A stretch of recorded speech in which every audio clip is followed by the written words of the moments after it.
அன்பிற்கினிய சகோதர சகோதரிகளே, இன்றைய நற்செய்தியிலே ஒரு தொழுநோயாளர் எப்படி ஆண்டவரிடம் வருகிறார், அவருடைய தொடுதலால் அவர் அருள் பெற்று நலமடைகிறார் என்ற நிகழ்ச்சியை நாம் இப்பொழுது வாசிக்க கேட்டோம். ஒவ்வொருவரும் ஆண்டவரை எப்படி அணுகி வர வேண்டும், எந்த ஒரு மனநிலையிலே நாம் அவரை வேண்டல் செய்ய வேண்டும் என்பதற்கு இதைவிட ஒரு சிறந்த உதாரணம் இருக்கவே முடியாது.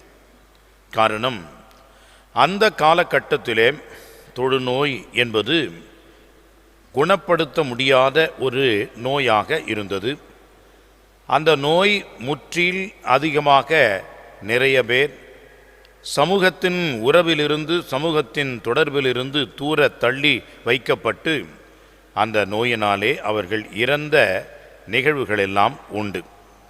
இப்படியாக தனிமை என்பதையும் இந்த நோயினுடைய கொடுமை என்பதையும் அனுபவித்த அவர்கள் இப்பொழுது இறைவனை மிக நெருக்கமாகவும் இறை தொடுதலையும் உணர்கின்றார்கள்.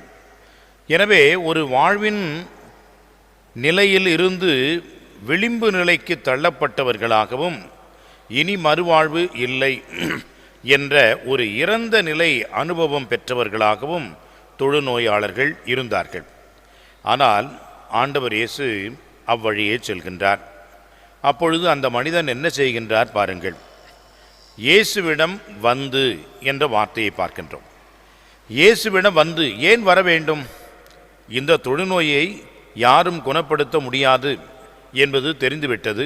எவ்வளோ மருந்துகள், மாத்திரைகள் என்றெல்லாம் அவர்கள் கண்டிப்பாக செய்திருப்பார்கள், வைத்தியம் செய்திருப்பார்கள்.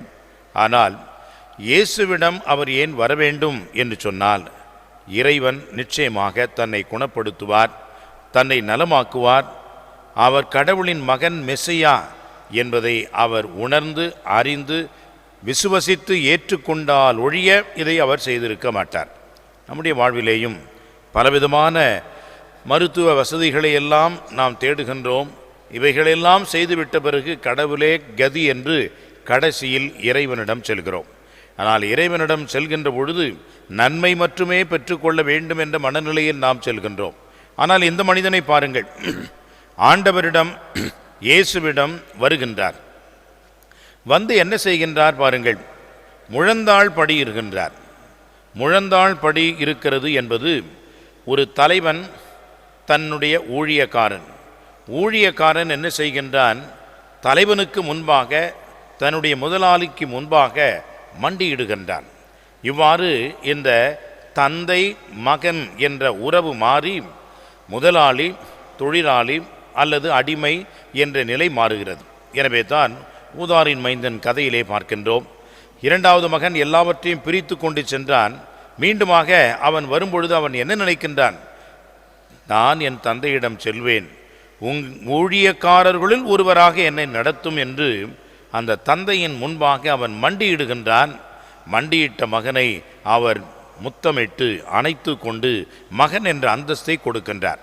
எனவே முழந்தாள் படியிட்டு என்று சொல்கின்ற பொழுது ஒரு தலைவன், ஒரு ஊழியன் என்ற அந்த ஒரு நிலையிலே, இறைவா நான் உமக்கு முழுமையாக ஒரு தாழ்ச்சி நிறைந்த அர்ப்பணத்தோடு இருப்பதை பார்க்கின்றோம்.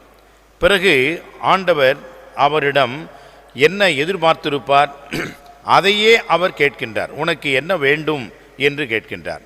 அப்பொழுது அந்த மனிதன் சொல்கின்றார், வேண்டினார் என்ற வார்த்தையை பார்க்கின்றோம். வேண்டினார் என்று சொன்னால் பெக்கிங் என்று ஆங்கிலத்திலே அது சொல்லப்படுகிறது. அப்படி என்றால் பிச்சை எடுப்பது.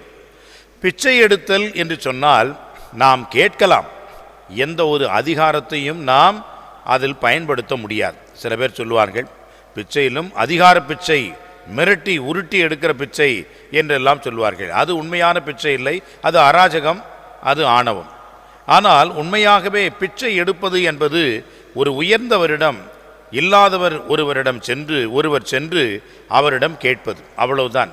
கொடுத்தால் கிடைக்கும், இல்லாவிட்டால் இல்லை என்றுதான் போக வேண்டும்.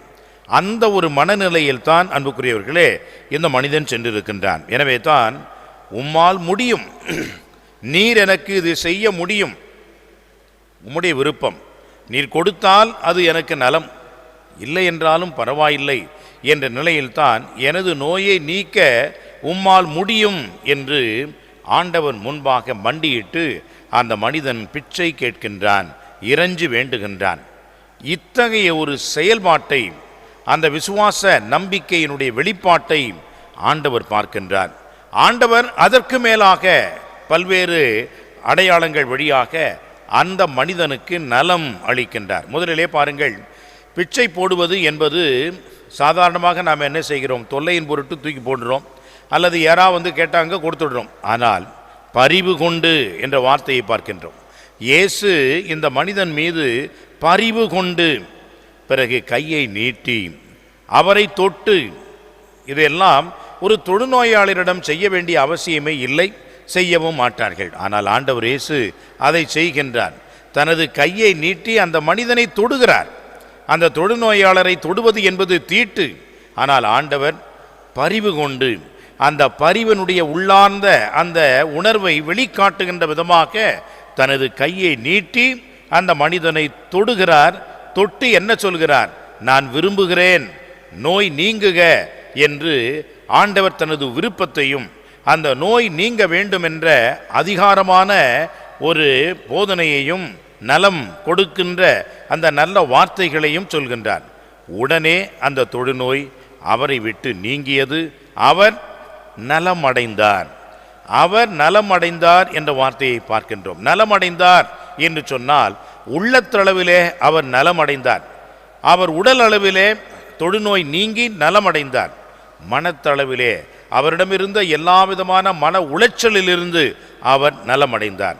உள்ளத்தளவிலே மீண்டுமாக தன்னுடைய மக்களோடு சேர்ந்து உறவு வாழ்க்கையை தொடர்ந்தார். எனவே நலமடைந்தார். இந்த நலம், உள்ளத்து அளவிலே ஏற்படக்கூடிய அந்த அமைதியான மனம், இதையெல்லாம் இறைவன் மட்டும்தான் நமக்கு கொடுக்க முடியும் என்ற வகையிலே ஆண்டவர் அந்த மனிதனுக்கு இந்த அற்புதத்தை நிகழ்த்தி காட்டினார். எனவே அன்புக்குரியவர்களே, இந்த நற்செய்தியிலே வரக்கூடிய வார்த்தைகள் ஒவ்வொன்றும் மிக நுணுக்கமாக அவர்களுடைய முக்கியமான ஒரு செயல் வெளிப்பாட்டை நாம் பார்க்கின்றோம். நம்முடைய வாழ்விலேயும் இறைவனை அணுகி வருகின்றோம், நற்கருணை பெற ஒவ்வொரு நாளும் வருகின்றோம். எந்த மனநிலையிலே நாம் வருகின்றோம்? ஆண்டவரிடம் அருள் பெற வேண்டும் என்று மண்டியிட்ட நிலையிலே வருகின்றோமா, அல்லது ஏனோ தானோ என்று வந்து எதையோ பெற்றுக்கொள்கிறோம், எதற்காகவே வருகிறோம் என்று திருப்பலிக்கும் நற்கருணைக்கும் வருகின்றோமா? உணர்ந்து உணர்வு பூர்வமாக இறைவனிடம் நாம் அணுகி வருகின்ற பொழுது ஆண்டவர் நிச்சயமாக நம்மீது பரிவு கொள்கின்றார், தனது கையை நீட்டுகின்றார், நம்மை தொடுகின்றார், நம்முடைய நோய் நொடிகளை நீக்கி நம்மை முழுமையாக நலமாக்குகின்றார். இத்தகைய ஒரு முழுமையான நலம் பெற வேண்டிதான் ஒவ்வொரு நாளும் திருப்பலிக்கு வருகிறோம், நற்கருணையை உட்கொள்கிறோம். இந்த முழுமையான நலத்தை இன்றைக்கு நாம் பெற, குணம் அடைய, சுகம் பெற இந்த திருப்பலியிலே நாம் தொடர்ந்து ஜெபிப்போம். ஆமென்.